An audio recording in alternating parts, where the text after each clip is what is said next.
The Defender State Monument, located near the Brown County Courthouse, commemorates the lives of those who died defending New Ulm during the August 1862 battles with the Dakota Indians. Well, the Defender's Monument was erected by the state in 1891, and this had been the result of many years of prominent people in New Ulm and other people that wanted to somehow recognize the defenders of New Ulm.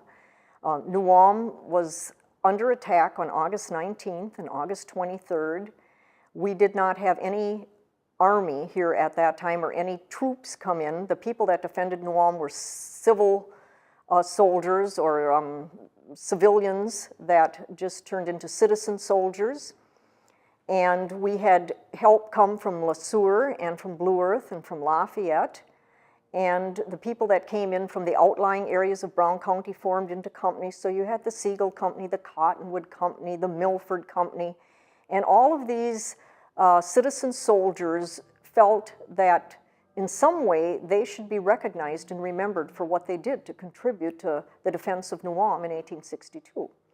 So with pleas to the state, $3,000 was finally appropriated from the legislature, and the Defender's Monument was dedicated in 1891. The Bronze Monument Company of Bridgeport, Connecticut, created the obelisk. In the years following the Civil War, thousands of monuments were erected across the nation to honor its veterans, and white bronze became a popular and inexpensive substitute for stone. These monuments were cast from pure zinc, but the term white bronze was used to make it sound more appealing. Individual epitaphs were usually cast on separate plates, then fixed to the marker by screws with ornamental heads. For the Brown County Monument, a local committee selected Anton Gog to create the two relief scenes for the base. The first place that it was put when it was first erected was right in the intersection of State Street and Center Street. And by 1917, when car traffic was overtaking the horse and buggy era, and you had a lot of accidents up there at that intersection, it was felt that it was a danger, so it was moved to its present site, which is on the boulevard on Center Street, right by the courthouse. The monument raises important questions about how we deal with art that no longer reflects community values. As you walk around it, you will see a relief sculpture of Charles Flandreau, the respected commander of the city's defense. An inscription honors those who fought there, that is, those who fought against the depredations of the savages. These words reflect the views of many of that generation toward the Dakota, but one that we now recognize as misguided and inadequate to explain the complexities of history. We asked Dr. Eldon Lawrence, a member of the Sisseton-Wahpeton Dakota, how he thought visitors should view the monument from the perspective of the 21st century. The only thing I see with about the monument sitting here by itself, like I said before, it tells one side of the story. And it gives an outsider the impression that these were the good guys and the bad guys were the other ones. And it's written on here, the savages. And that's a common term that they kind of lump everything together. In fact, there was a lot of friendly Indians during that war. In fact, the whole Sisseton-Wahpetons weren't involved in that war.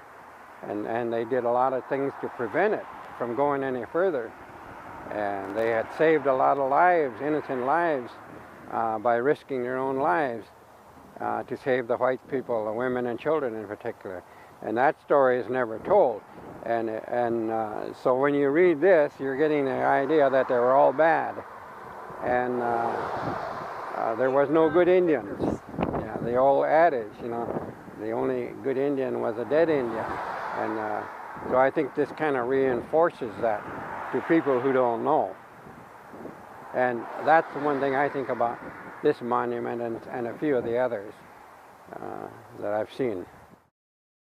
I would prefer that you take some knowledgeable person who could integrate both both perspectives at one time and put it in such a way that it's acceptable both ways.